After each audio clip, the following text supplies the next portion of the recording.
This truth should be heard and contemplated and established. You should be established in the truth.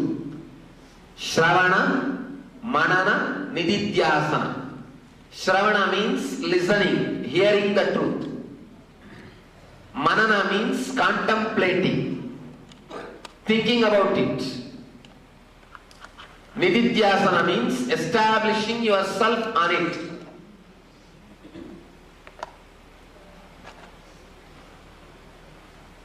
When you listen this truth from an enlightened being, very listening is enough. Understand? That very listening, that very understanding is enough. Because when he is talking, not only words are coming, your being also is receiving the strength. That's also receiving the strength from the core. Your heart is also receiving the confidence and courage. I am just now collecting the whole mind. I am just bringing the whole consciousness to a TPS where the initiation can start happening. See, if I am not talking, your mind will be just restless. What next? What next? What next? What is this? Why is he waiting? What for? And in a few seconds it will settle down. I am just waiting. That automatic program is going on. That automatic work is happening. Now the right word will come. You will be sitting, suddenly one word will hit you. One word will hit you and do the job.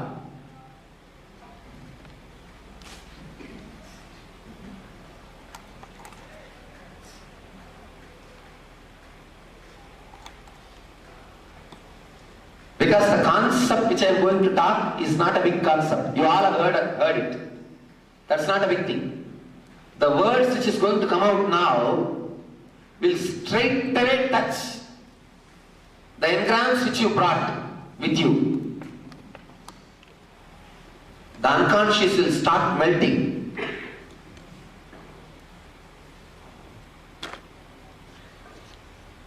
I have seen when people listen this truth, or in the fire one glimpse catches, literally they go out dancing. They become like a mad, jumping and dancing, singing, or they fall into deep depression also. Because whatever they thought as life is not there.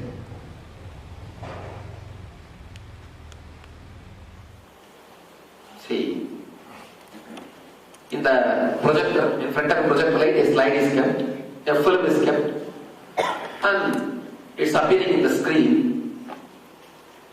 If you want to alter the image, if you are scratching the screen, will it help? All you need to do is a small job where? In the slide. Initiation is doing that job in the slide. You might have done so many meditations, so many programs, not only ours, so many different other brands also, or other groups also. Understand, first thing you need to understand is futility of techniques. once you understand the futility of techniques, we will go into the mind, the logic with which your mind is working. Then we will go into the truth with which your mind can take a quantum jump into your consciousness.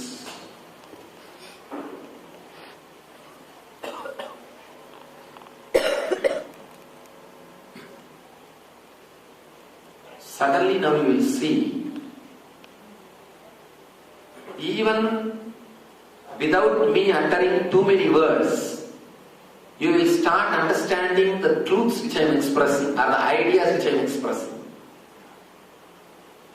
Now you will see,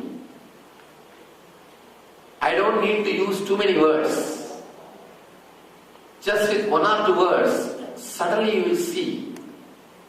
But the concept which I am trying to tell, truth which I am trying to tell is already conveyed to you. You feel? You understood.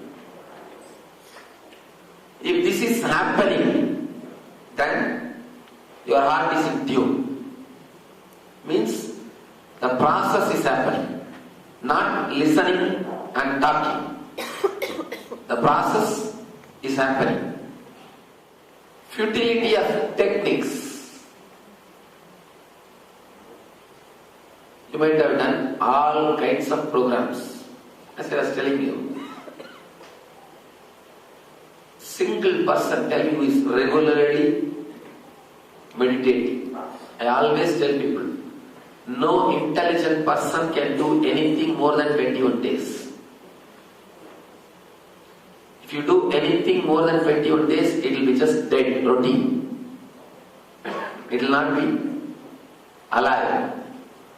And you can't do also anything which is done more than 21 days regularly. Of course, you will not be able to do because you are intelligent. I know it. You are intelligent. I know it.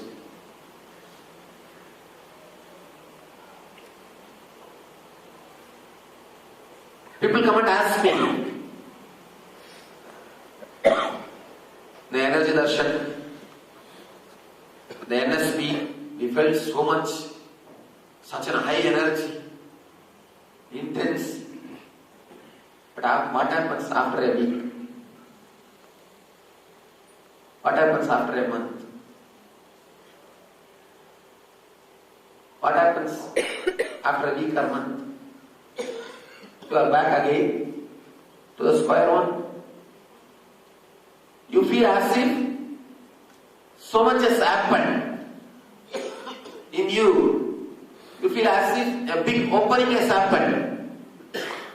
But after a month or so, you are again back to the same space, living the same life, or living in the same mood. What is happening? Why? Because every technique which you are trying to do, everything which you are trying to practice is nothing but keeping yourself constantly in one thought trend, which is impossible. Actually, which is impossible. Understand? Now we enter into the truth.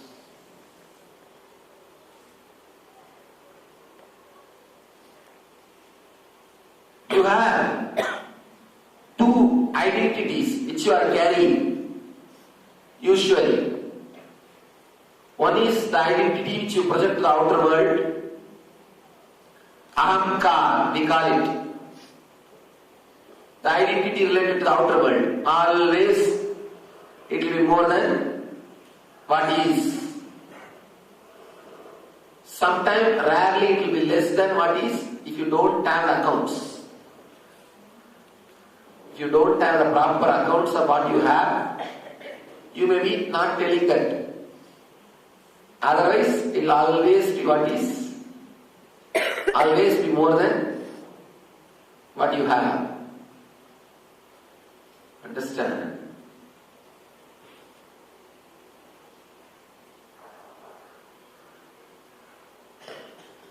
The other personality is the identity which you believe as you. Two identities. One is the identity which you show to the outer world as you. The other one is the identity which you believe as you in the inner world. The identity which you show to the outer world as you is called ahankar, which is more than what you are, which will always be more than what you are. And the identity which you are carrying in yourself and believing as you in your being, it is called mamakar, which will be again always less than what you are. You will be constantly suffering with guilt. Understand? Constantly suffering with the guilt, constantly fighting. One is projecting more than what you have, another one believing less than what you have. Your identity, your ego is nothing but the fight between these two. Your ego is nothing but the process which is happening between this ahankar and mamakar. That you constantly jumping between this outer world identity and the inner world identity is what we call as your life. Whatever you think as you is nothing but these two. Understand? Whatever you may think as your life, from the moment you started thinking, you became aware of yourself. From that moment to this moment, whatever you may call as your life, it is nothing but a fight between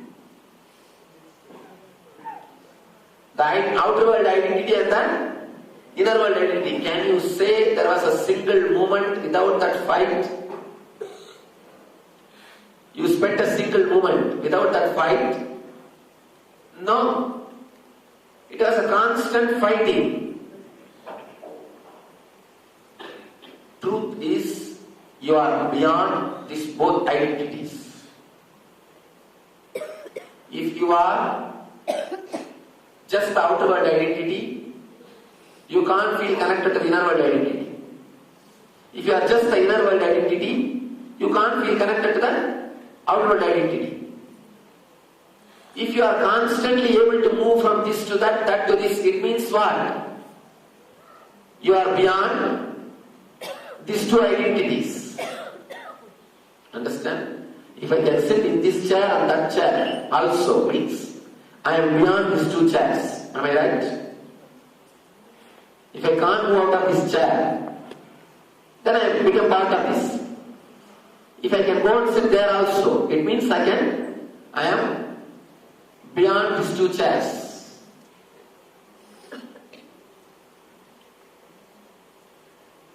By your very nature, by the nature of your being, the eternal truth is you are unclutched from both these identities already. You are unconnected and unclutched from both these identities already.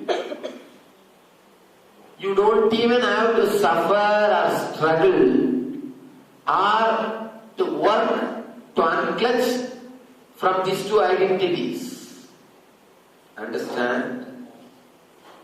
Now you are slowly entering into the truth. Listen every statement, every word, Because which word will hit you, where, you will not know. Just listen on every word so that the right word will hit you in the right place. And suddenly, you'll open your eyes. Whatever you carry as a life, as mind, as ego, as yourself, it is nothing but the fight between these two identities. But by your very nature, you are unclutched from these two identities. If you are connected, clutched to one identity, the other identity cannot come. Am I right? The very presence of the other identity happening in you says you are not clutched to any one of the identities. Understand? If the second thought is happening in you means the first thought has already disappeared. Am I right? Can second thought happen to you without first thought disappearing from your inner space? No. Can second thought happen to you without first thought disappearing from your inner space? No. It can't. The very presence of the second thought says, the first thought has been renounced. Whatever may be the first thought, whatever may be the quality of the first thought, whatever may be the like, whatever may be the greed, whatever may be the attachment you have with the first thought, the moment second thought happens, already your mind has renounced that first thought. You might have been greedy about having a particular car, but the moment you had the thought of drinking a cup of coffee, the thought about the car has disappeared. Am I right? Unless thought about the car disappears, you can't have the thought of having a cup of coffee. It means what? A cup of coffee can replace your greed about car. Same way your fear, understand? Inch by inch. Your fear about death can be replaced just by a thought of having a cup of tea. The moment you get a thought, let me have a cup of tea. What it means? The fear which was there earlier, fear of death, now it is replaced. For this moment, that thought is not there. Somebody came to me and said, Swamiji, I am suffering with fear. I am afraid any moment I will die. Please remove my fear. I told him, just have a cup of tea.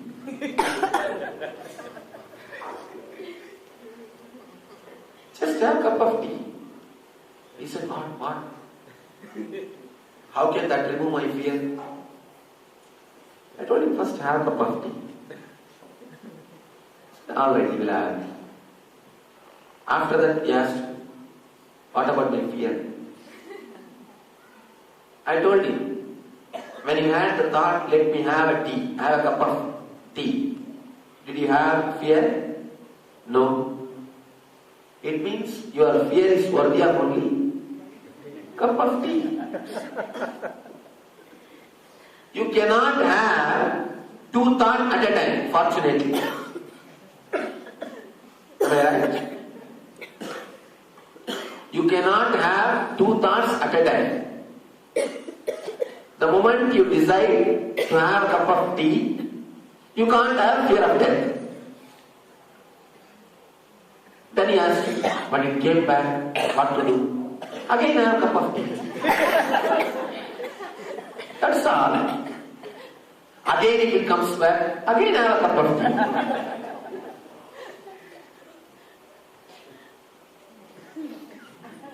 Till your mind understands your fear is not worthy of even a cup of tea.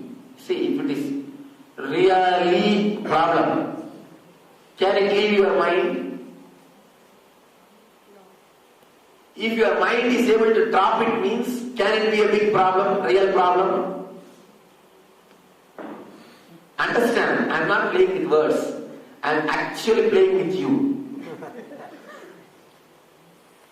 If it is a really a big problem, can it leave your mind? If it leaves your mind, can it be a real problem? No. Then why are you catching it again and again and suffering with it?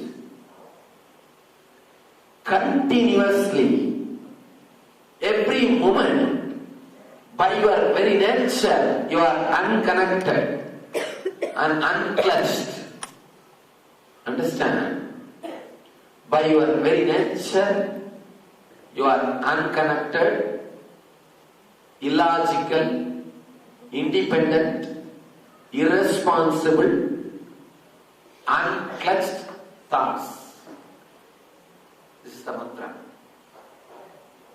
By your very nature, you are unconnected, independent, illogical, irresponsible. Understand? No two thoughts are responsible for others.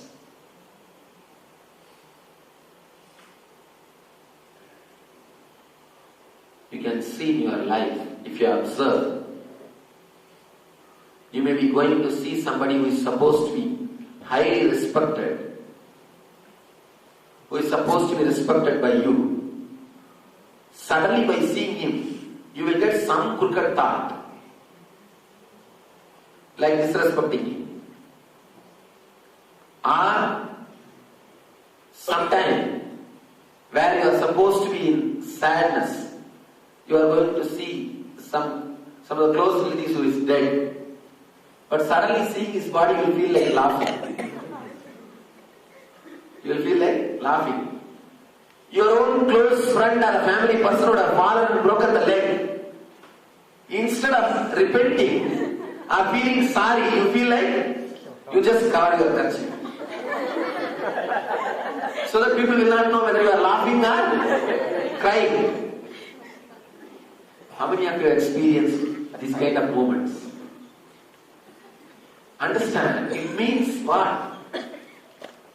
No two thoughts are responsible for each other. Your thoughts are not responsible. You are not logical as you believe. That's the first thing you need to understand. Your desires are not consistent as you believe. Your personality does not exist consistently as you are trying to believe or trying to act, as you are trying to put up. First thing, understand, if you show to the public that you are a consistent person, perfectly alright. It's a show which you need to do for society, but do not believe you are not a consistent person. Now you will have 1,000 questions. If I am not consistent, how will I believe myself?